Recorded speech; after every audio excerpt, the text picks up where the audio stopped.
Evening, or good evening. It's Dallas here from Digital Influence. Thanks for joining me tonight. And look, I'm really looking forward to sharing with you tonight's webinar. Today, we're focusing on identity, claiming your online identity, and why that's important and how to do it. So I'll be taking you through step by step some of the considerations with claiming your online identity, what it is, why it matters, and what we can do about it. So I'm just going to swap my screen here. I've got actually got two PowerPoints on the go, and this is the right one. So we'll swap over to the new one. There we go, and I'll just start the slideshow there.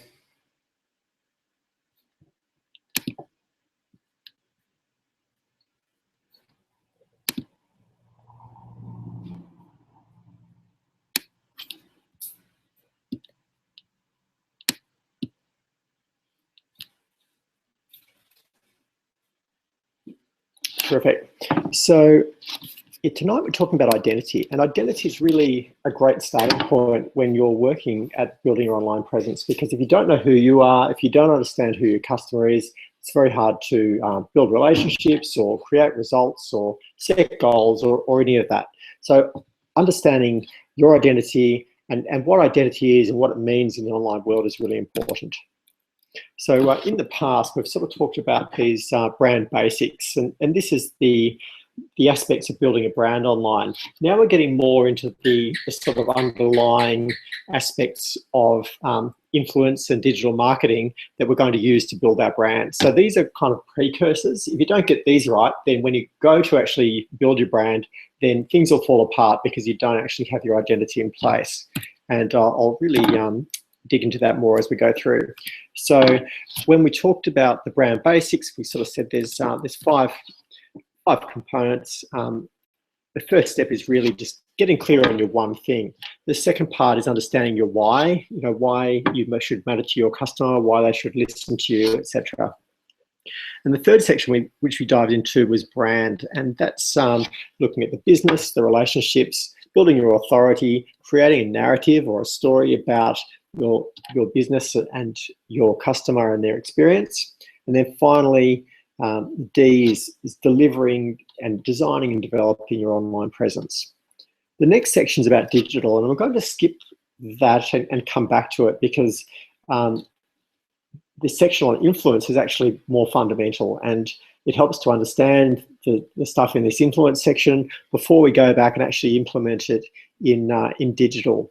But there will be a lot of overlap between the two in that, and this is more easily shown on other pictures of this, but each influence sort of supports the digital, and digital supports your brand, which supports your why, and that supports your one thing. The identity is really closely tied to D, which is domains and hosting, because if you don't know who you are, it's very hard to claim the right domain. So we'll be touching a fair bit on domains in this. It will be quite applied. It's very, it's going to be very much informational about how to use the web rather than just all theory. But we will come back later and get into domains and hosting in much more detail in future webinars. Now, our whole goal with digital influence, of course, is to build our online brand.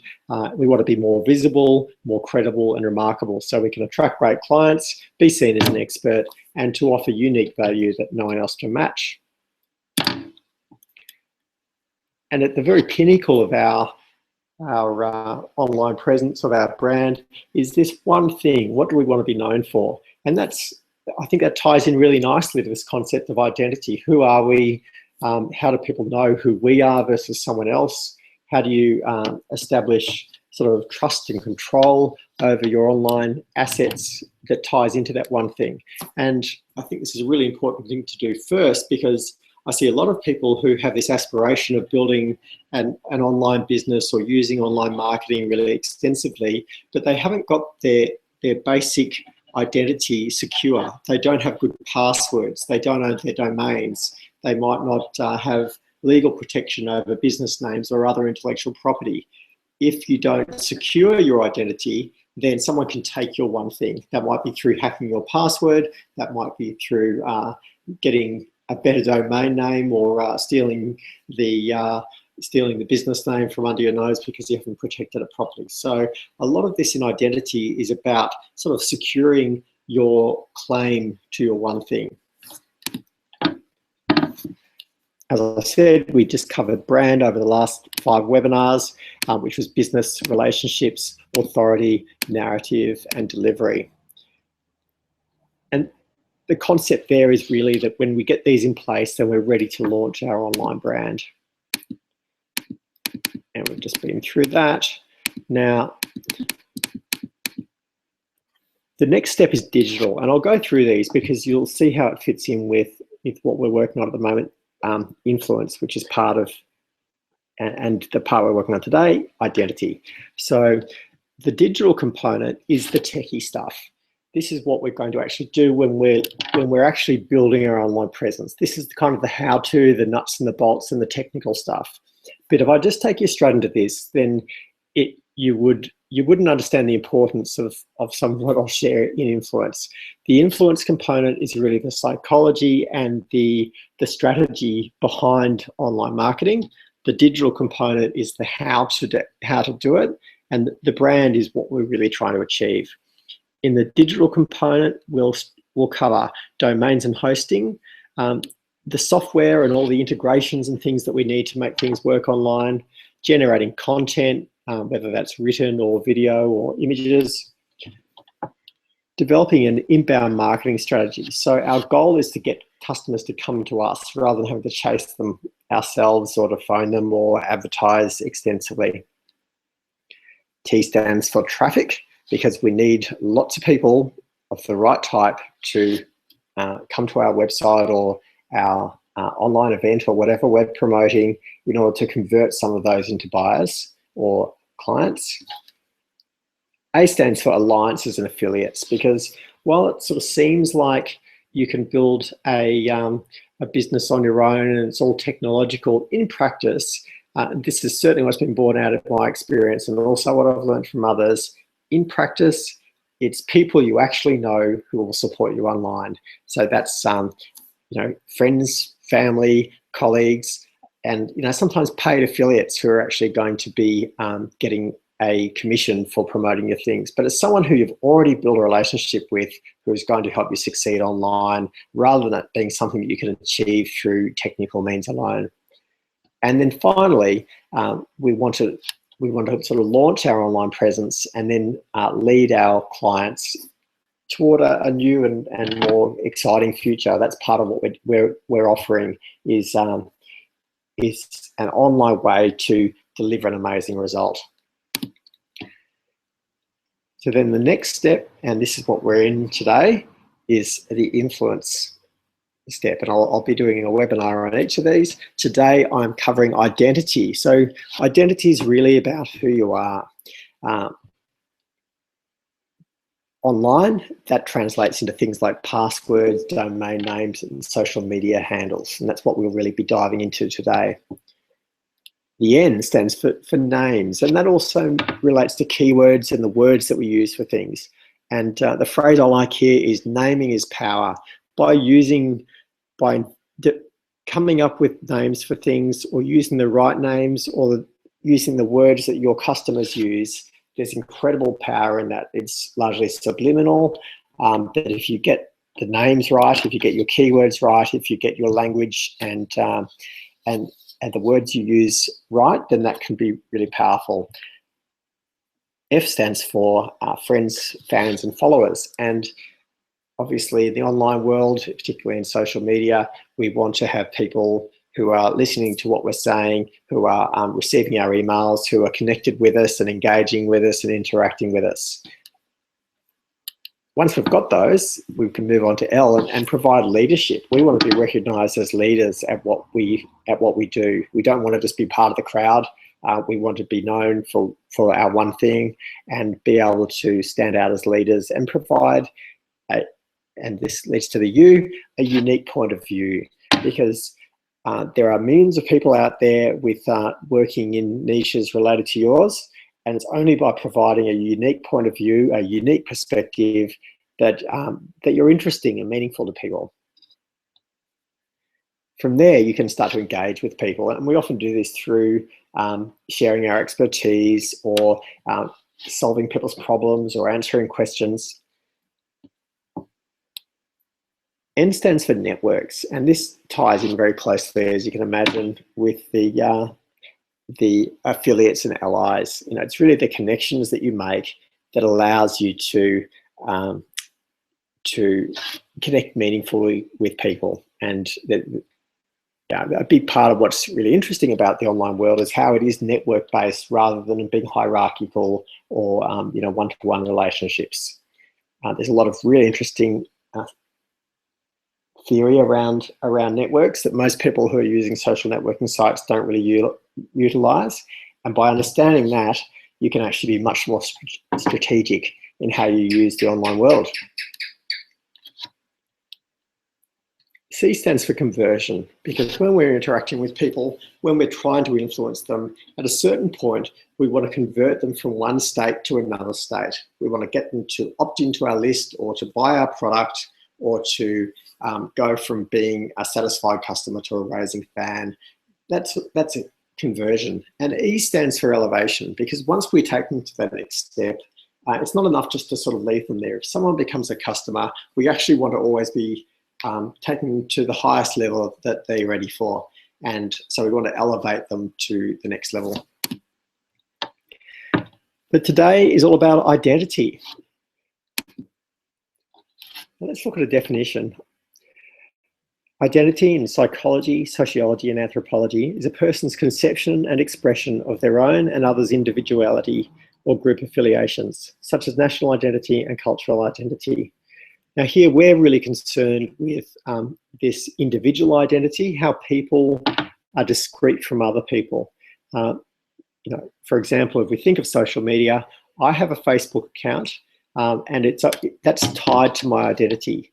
It might be thought of almost like an online passport, where I've just travelled to Bali last week, and to get there I needed to use a passport, which is a document confirming my identity. It's my identity papers, and that ties a unique identity recognised by the legal system and internationally to me as a person.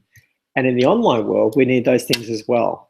Some of the places identity is important is things like banking, like signing on to accounts such as email or social media or a website or a service. So identity is really fundamental to how we use the web. Without identity, then we've really only got sort of news consumption or reading and that sort of interaction. But as soon as we want to make a purchase, as soon as we want to send a message to another person and have only them read it, then we need strict control over our identity. Otherwise, you can get errors where someone gets the message that's meant for someone else, or your private messages are compromised because you haven't secured your identity.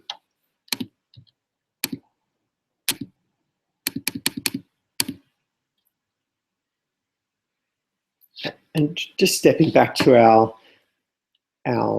sort of reason for learning all this stuff is that we want to get to know, have our customers know, like, and trust us so that they can try and buy our most valuable services.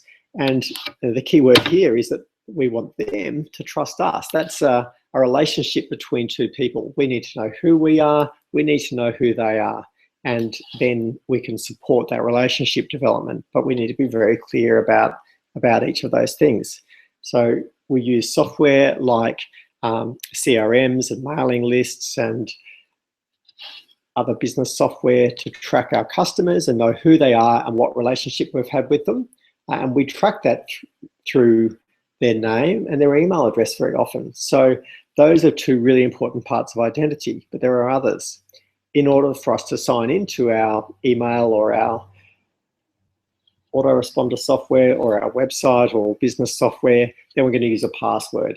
And that protects our private information and our customers' private information from being accessed by others. Now, one of the challenges that people face when marketing online is that we all look a bit the same online. We're all quite anonymous. And this is even more the case with the kind of clients that I work with. You know, they're mostly professionals, and often they're very dry in their language and their marketing and their website. So the more personality, the more identity they can inject into their online presence, the more people will connect with them directly, and that helps to support the know, like, trust process. If it's a person, you want to know, like, trust them. If it's a corporation, you don't necessarily. What's in it for you to trust a corporation? You know, we're actually quicker to build relationships with people than we are with corporates, and that's really easily borne out for people who've got a business Facebook page or other social media account. So they might have one for their business or brand, and they might have one for themselves as individually. And what we really commonly see is that their personal brand, their page, so this is not their profile, their personal account, but their Facebook page representing them as a public figure, it's much easier for them to build connections with people and to get more engagement than it is for the brand in most cases. So if you're a solopreneur or you're a professional within a practice, in most cases, you'll find it much easier to get traction as an individual, because identity is essential for relationship. As people, we want to connect with other people. We don't really want to connect with a business, because we know that it's only the people in there who can have a human relationship.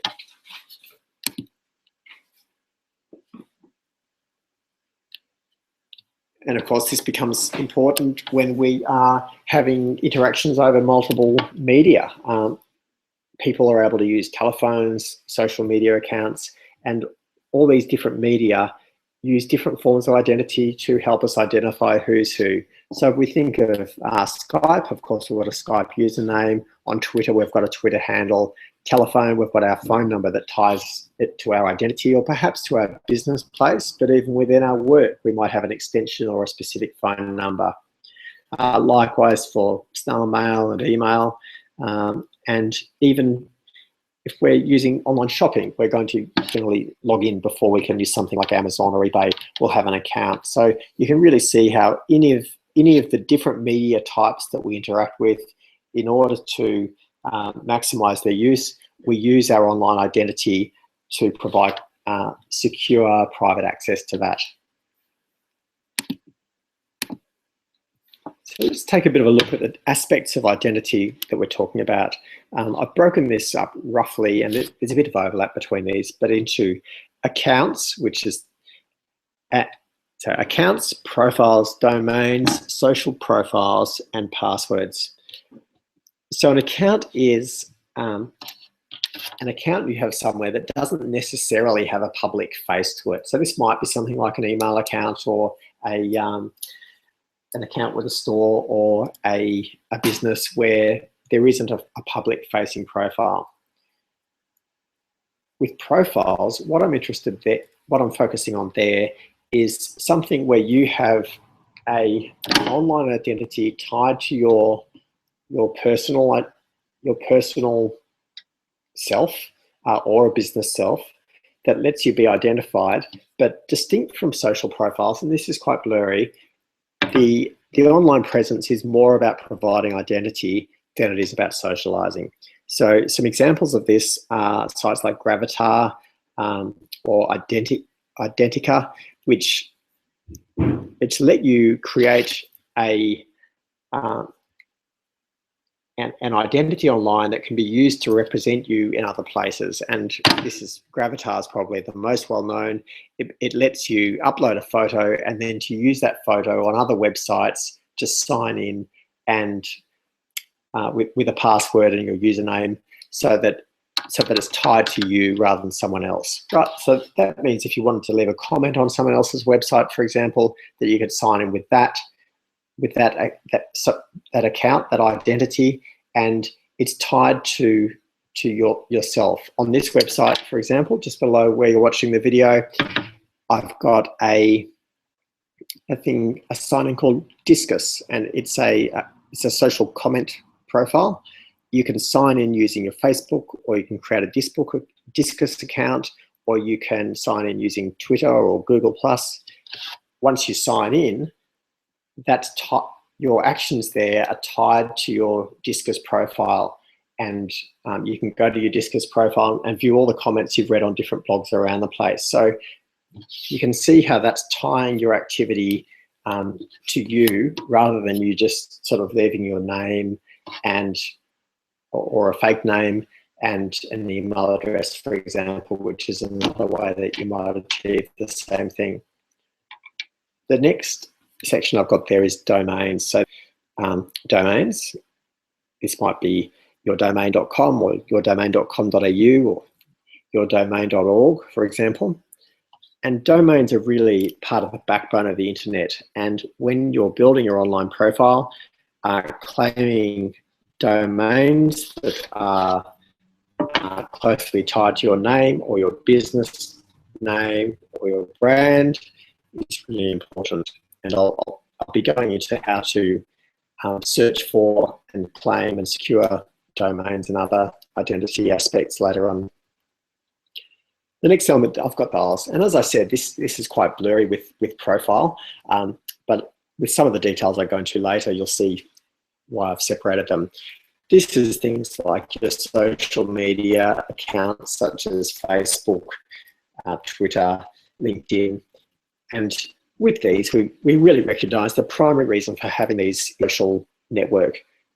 Then by extension, they can become a really important part of the online identity platform. So once you've got a Facebook account, you can use Facebook to sign into other websites or e-carts, and it basically becomes like a passport. And that's the power of identity platforms. It becomes an online passport. And in many ways, if you think about what's an organization like Facebook's doing, they're actually accruing one of the largest confirmed lists of individuals on the planet.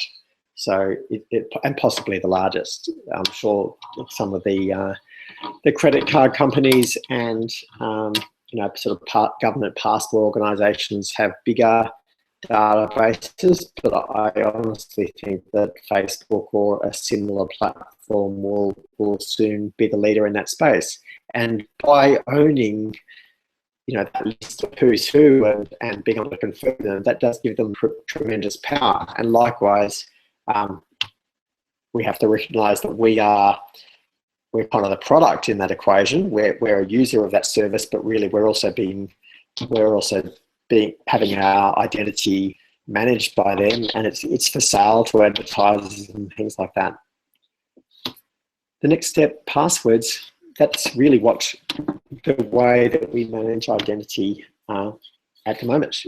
If you online service that you use or your banking, lots of other services, it relies on passwords. And that's really funny in a way, because passwords are quite an outdated sort of technology. They're actually very easy for computers and hackers to steal. So just bear that in mind, that your passwords tend to be the weak link in your identity in terms of people stealing your identity or compromising it. If your passwords aren't strong, then you're leaving your identity exposed and at risk.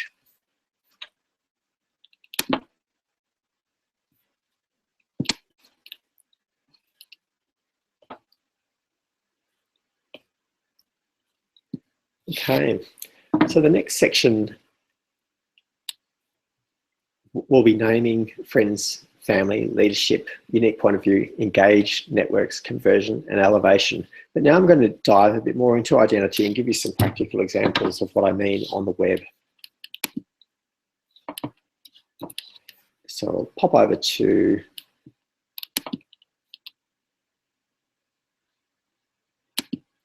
my browser.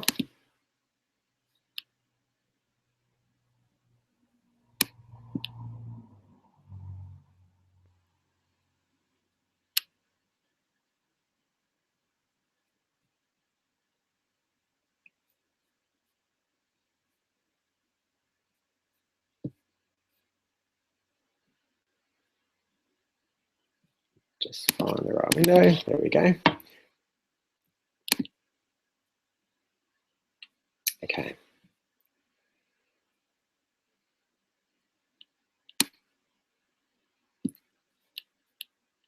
So This is a view of my Google Plus account. You can see the Google logo has just changed, and this is an aspect of their identity. This is part of their visual identity, but right now we're concentrating more on names and domains. So in the case of Google, their identity is tied to their domain. I'm not sure if you can see, I think you can, the top of my browser window here, and we've got the address that we're at, plus.google.com, and Google owns this domain, and that's part of their identity. If they didn't have that domain, if they didn't own it, then their identity wouldn't be secure, and they'd be much more vulnerable, and their brand would be worth much less. So owning your domain, owning your identity like this is really important. Let's take a look at some of the other aspects of identity. So we'll start with domains.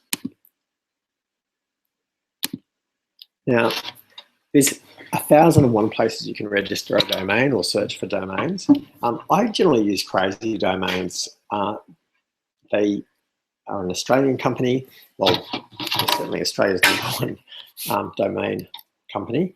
I don't recommend them for hosting, by the way. So I often go here for domains. I would never use them for hosting. I've heard a lot of poor reports, but one of the main reasons I use them is I quite like their search function, and I also like their management dashboard. But really, you can buy domains anywhere. They're mostly interchangeable. I find these guys have a pretty good mix of domain types and have a good emphasis on .com.au and .net.au domains. So to identify if a domain is available, you can just type in any word. So this might be your name or your brand. So if I had a brand called Identity Name, for example, I could do a search. I can specify which domain suffix that I'd like to use. And if you don't know much about domains and want to know more, I will cover this in more detail in the domains and hosting section. But for now, we're just really concentrating on the names. So let's say I wanted to register this as a business or brand name. I just type search here, and fairly quickly that will return a list of what domains are available, including like starting with .com.au, but also listing a lot of other domain types. So it takes a little while for it to sort of sync with the servers that provide this information. And because I've got a fairly contrived name, they're mostly available. If you search for your business name or personal name, you'll find that most of the time that they're already taken, unless it's quite an obscure one. So from here, I could just add these to my shopping cart and purchase them. So that's how we can very quickly search for the availability of a domain name or business name. I might like to get my own personal domain name under my personal name. And that's one of the things I will cover a bit today is should I have my website on my personal domain or a business domain? And that really depends on the goal and what type of brand you're trying to build.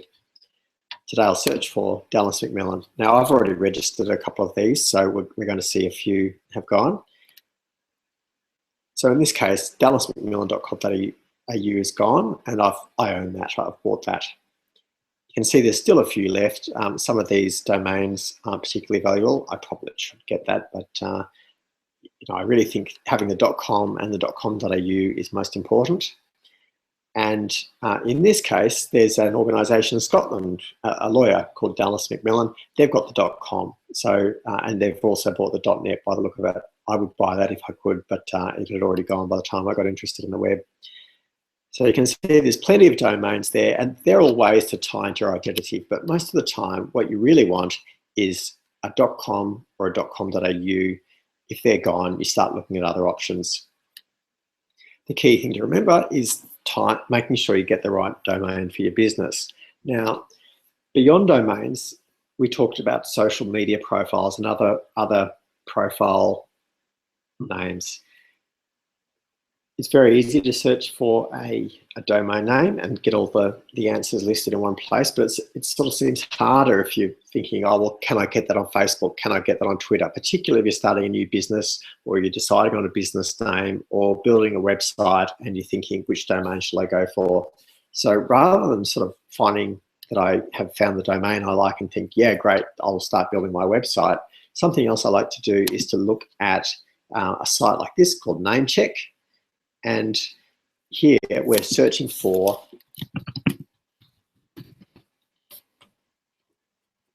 other types of both domains, but also usernames on social networks. So these are social profiles.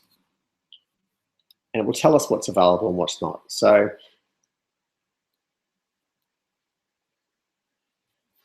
we'll just run a search. This seems to have not loaded properly.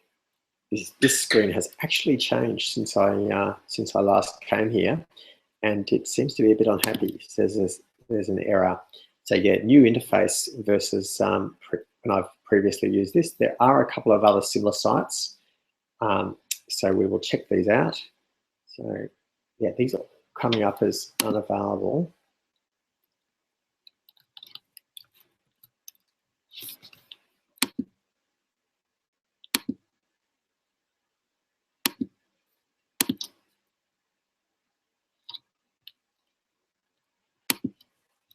Let's try it. It used to be a much cleaner interface, actually. They've sort of tried to make it look a bit more modern. Okay, that's working better.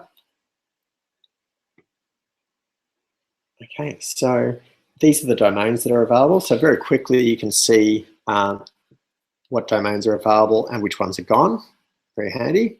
But also we can look at social media profiles. So the top ones are going to be things like Facebook, Instagram, YouTube, Twitter, LinkedIn. In the case of Google+, they wouldn't give this to me, I think because there's international companies there. Whereas things like Facebook, you can just make your own. With Google+, they actually give them to you based on things like domains and other credentials, and they reserve domains based on the .com domain ownership. So that's why I haven't claimed that. But you can see there's heaps of social profiles here, and this is a really fast way to sort of identify, well, is this something that I can work with? Let's say, for example, I had a business called Cloud Bookkeeping. Now, one thing to bear in mind is a lot of these social networks only accept a certain number of characters. So, for example, with Twitter, it's one of the shorter ones, it's only 15 characters. So if you go for something that's too long, it will just reject it because of the length. So the counting's any shorter just to see whether we can. Okay, so that's taken on Twitter now. That's short enough. So you can see some of these other social networks are available, but really what you're interested in is, can you get Facebook, can you get YouTube, can you get Twitter? They're the big ones. If you can get the handle on social media networks, it's generally called a handle or a username on those, then that's really valuable. But if you don't want to be building a fantastic Instagram following at Cloud Accounting, because people who follow you there and think, oh, I'll follow you on Twitter or follow you on Facebook, they'll find that that profile is already taken by someone other than you. So you really want continuity, consistency, and a sort of coherent online profile across the different networks. So it's a really useful site, namecheck.com. There are a few other similar ones, but I found this one to work nice and fast and work well. And remember, we can just go to any domain search site. I generally use this one. I also often use GoDaddy for domains, and I'll show you a bit more about GoDaddy shortly. Now, another common question I get is, what if someone else has already registered my domain? Can I find out who it is, or can I get that domain from them? And the first thing to do, if you find that a domain has gone, so for example, let's say I was interested in dallasmcmillan.com.au and it's gone, then I can come in here and I'm at whois.ausregistry.com.au. You can easily find these Whois sites. Just type in Whois Australia and it will come up almost as number one. So whois.ausregistry.net.au. We can type in the domain name dallasmcmillan.com.au, and just you type in the verification code here based on this writing, and then click submit, and that will tell us, oops, got the word wrong, 185th. So this brings up the domain listing, when it was last modified, what the domain status is, who it was registered with, what the registering organisation's name is. This is one of my businesses. Who the name of the registrant is. So a domain must be registered in someone's name, and .com.au names also need a business name and ABN in order to register them. So that's two things to watch out for. So from that, I can immediately tell who owns this domain, what their business is, what their ABN is, and what their contact details are. So if you had a domain, there's no website there.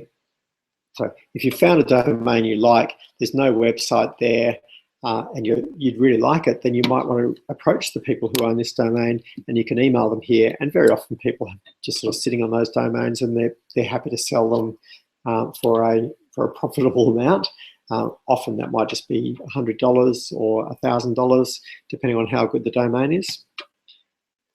And that we can also tell where the website is, if there's a website, where the website's hosted as well. So that's the Australian domain registry. That's the list of all the domains registered in Australia. For international domains, there's a different registry, and that's there's a few different ways to approach this, but this is the one I usually use. It's whois.domaintools.com. I usually just go to Google and type in whois. One warning is when you type in whois, most of the results will be, I'll just be domain registrars that are pretending to be a whois so that they can get you to go to their site and buy domain names. And often they're overpriced relative to some of the more competitive ones. So be a bit aware of that. So say, for example, I've got a feeling, I've checked out most of these over the years. And so this one here, it kind of looks like it's whois, but actually these guys are primarily a domain registrar and hosting company, whereas this is the official Australian Register of Domains. So if we have a look at that one, really it's a hosting shop that just happens to have got the whois domain. So watch out for that. This is the same, I believe. No, this might be a bit better, but I think when I've searched in the past on this one, I generally end up with them trying to sell me a domain. Whereas I usually use this one. So we type in dallasmcmillan.com, and .com.au won't work on this site. It just does .coms and .orgs and things like that. Whereas on this one, this will do .com.au, so this is Oz Registry. It won't do .coms. So we can search for whoisDallasMcMillan.com.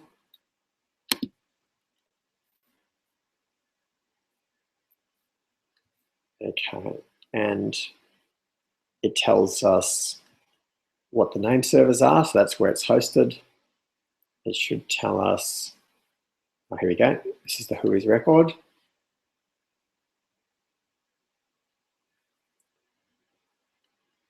So it tells us what the address is. Oh, this is privately registered. So you see here it says whois private corp. Quite often businesses will register domains privately, so it's not obvious who owns them.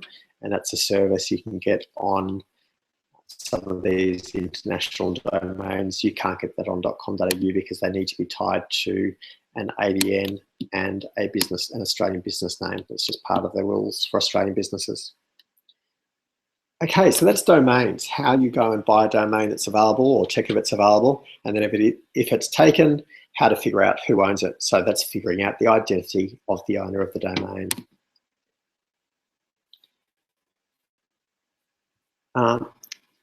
Now, if a domain is taken, or if you can't find a good domain, look at secondhand domains. So these are ones that are already owned by someone who wants to sell them. Usually well, one of the most popular ways to do this is through auctions like GoDaddy auctions. That's one of the largest auction houses in the world, particularly if you want a domain that's fairly competitive. So say, for example, the cloud accounting business name, you're probably not going to find that's still available. Someone's already got it, but in some cases, they've bought them, they're just sitting on the domain, they're holding it, hoping they can sell it for a bit of money. So what we can do is go to an auction site or a secondhand domain site like GoDaddy domain auctions. And then we can do a search. So let's say, for example, we did about accounting, and I'll just put an account so that we'll search any words with those in there.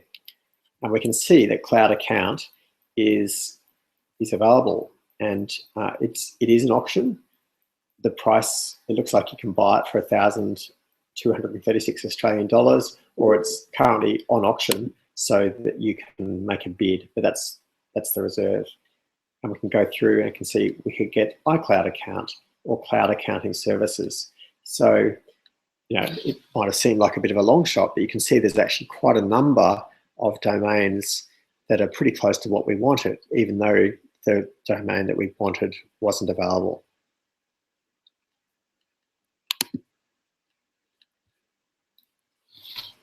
Another way to look for used domains is to look for what's called drop domains. When you register a domain, you register it for a year or 2 years or a longer period, and then after your registration expires, if you don't renew it, then it becomes what's called a drop domain, and that means that people can then buy it when it becomes available. You can see the domains that have been dropped, so they're no longer registered, but they're not yet available, and that way you can sort of plan on getting them. So that's another way to look for upcoming names. So, for example, here is the Australian drop name list, and these are just listed by order, but you can also do a search. So you can type in, we could type in cloud accounting there, for example.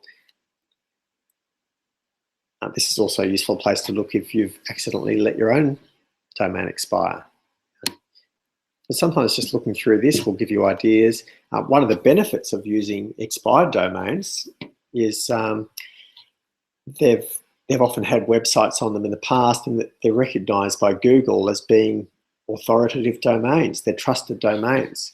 I should also point out that a lot of these, they've expired, but they're still in a grace period, and the business owner can renew them. So a lot of the time you'll find things are in this drop domain list that never actually become available, and in some cases it's sort of almost an error. So you can't rely on this just because you see a domain here and you try to buy it. If you don't get it, chances are it's because it never really expired. It was just they were a bit late renewing it. And this is one of the international domain drop sites. So it looks like they're listing some of the better domains first, but we can come up here and just try putting in, let's try a broader search term like accounting, and all top level domains, or we can specify .com, .org, others. We can also filter our search by whether it's got PageRank, which is how much Google search authority it has, numbers of backlinks pointing to it. Trust and citation flow are also SEO characteristics.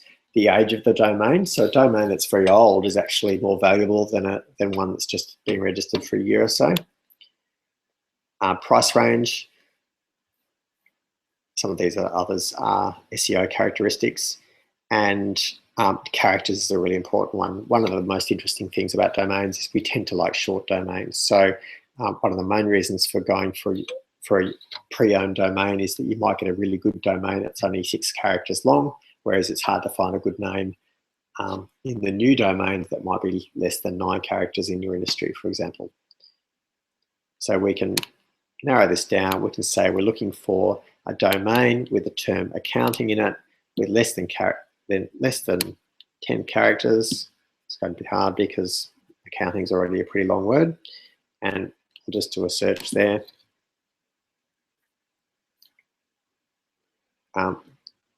here, these things also let us, we might enable these actually, we can exclude hyphens. As a rule, don't get a domain with hyphens in it.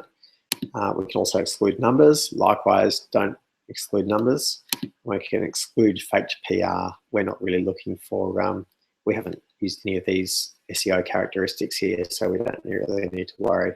So I'll try that, try a search there, and it says there's no domains at the moment. So this is just the drop domains. They're the ones that are just becoming available. So that's quite a small subset.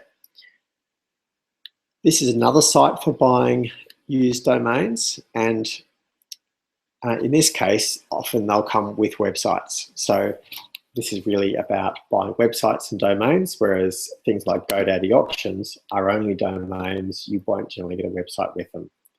But this site's called Flipper, and once again, we can just use their go to websites and search for a domain. Let's search for something with accounting in it. Turn.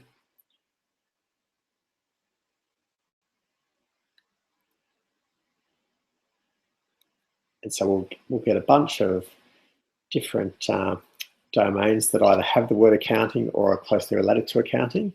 And a lot of these are auctions, so they're starting out bidding at $1, and they've got a buy now price, which is what they think it's worth or what they're hoping to get for it. We might find a few more if you put in a tech term like cloud, just to give you some examples. So there's 47 websites for sale with the word cloud in it. So if you've got a website that's you've sort of finished with, or you're moving on to a new business concern, rather than just ignore the website, it's often worthwhile selling it as a going concern. You might like to buy a website that way as well, rather than building one from scratch. Likewise, we can do the same thing with domains. So we can come into domains. We'll probably find there's a lot more domains. It's I'll put in cloud there. So I'll find all the website, all the domains with cloud in the word. Okay, so that gives you some ideas anyway. That's Flipper, FLIPPA.com. Okay, something else I wanted to touch on is historically we've used passwords for our security. That's really phasing out now. We're moving very quickly toward authentication with things like mobile phones and other devices, physical devices. And one area that's a really interesting aspect of identity is there are types of encryption that are used in some types of transactions, like banking transactions and things, that let you preserve the anonymity of the people who are interacting, and also provide security, like a password-like security. So most passwords are based on encryption. There's a thing called Bitcoin, which is a currency that's built on encryption as well. And part of the Bitcoin protocol is the way it encodes information. It also lets you encode identity. So one of the possible ways that we could manage our identity and manage access to accounts like social media profiles and things is through something like Bitcoin, which is a sort of complex cryptographic secure transaction to encode information. And yeah, Bitcoin is just one of these sort of offshoots of the security technology that the internet runs on, that is really changing how we interact. And I'll do a webinar on that later. I've got some friends who are quite involved in Bitcoin. Really interesting, not necessarily something that we're ready to use quite today, but fascinating the way technology is going.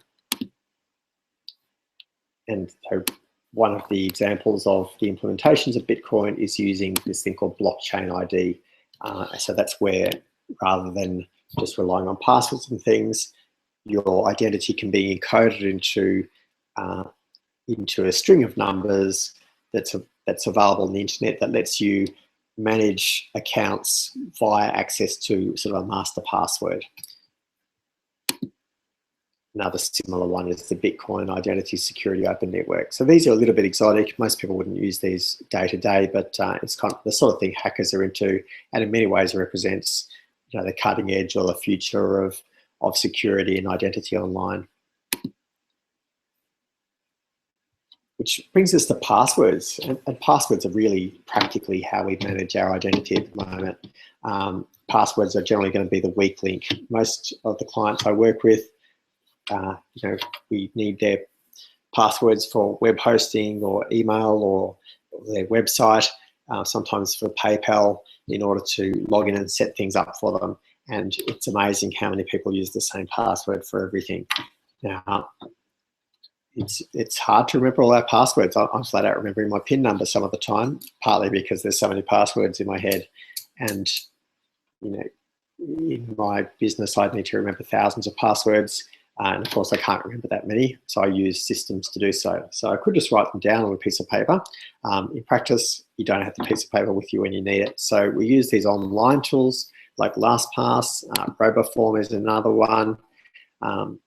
There are heaps of these. They all work pretty similarly.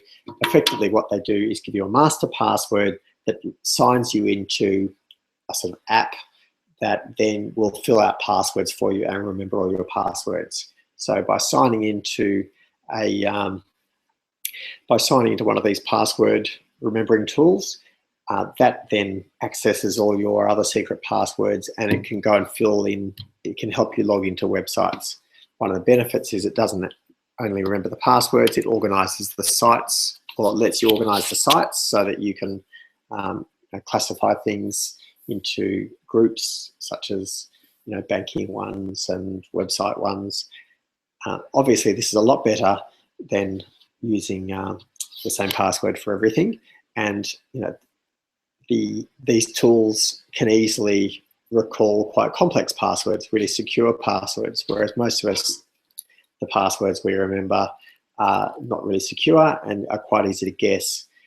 I used to often just use a standard simple password that I could easily remember, and then just adjust it slightly for each website. But it would be pretty easy for someone to detect the pattern and to get into the websites this way. By using something like LastPass or RoboForm, it actually ensures that you use secure passwords, and it will also create secure passwords for you. So that's sort of a step forward in managing passwords. Now, if you can just see up here, this is the icon for RoboForm, which is the one I use.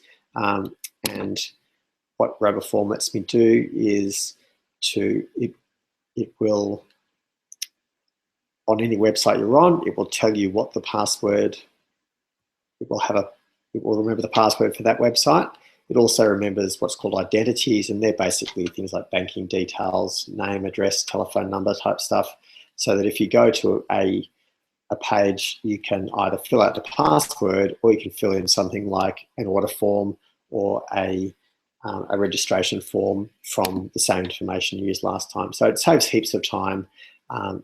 RoboForm is also really useful if you have a business where you're often filling out really complex forms. So let's say, for example, you have to register accounts online, insurance accounts for your clients, and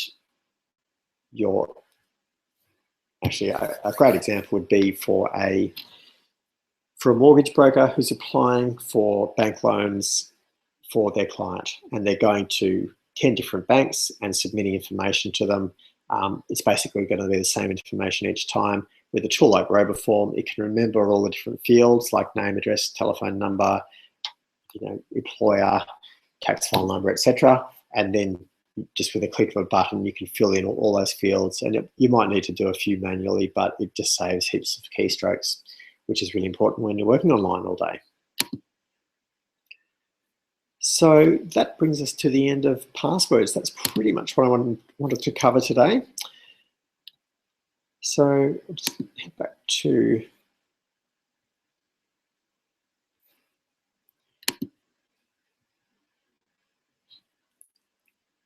my presentation.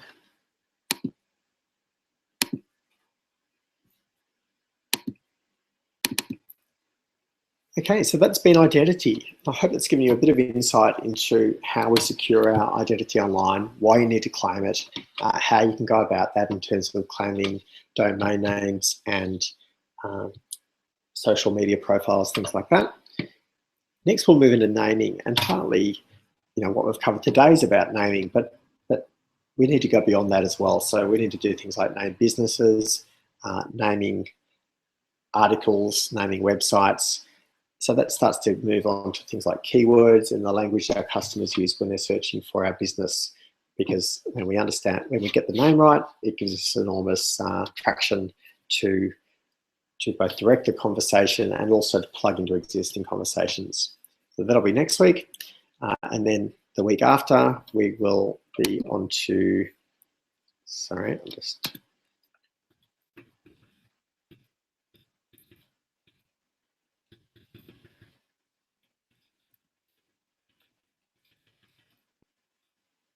the week after, we'll do friends, fans, and followers. That's how we get people interested in us and engaging with us online. Then we'll move on to leadership, how you claim your space as a leader in your industry. Then we'll look at developing a unique point of view, something that distinguishes you from the others in your industry. We'll talk about engagement, building networks, conversion, and then elevation. So that'll be the influence section, which we'll cover over the next 8 weeks, a total of 9. So thanks for joining me tonight covering identity. This is part of the Digital Influence webinar series, and I look forward to seeing you next week. Terrific.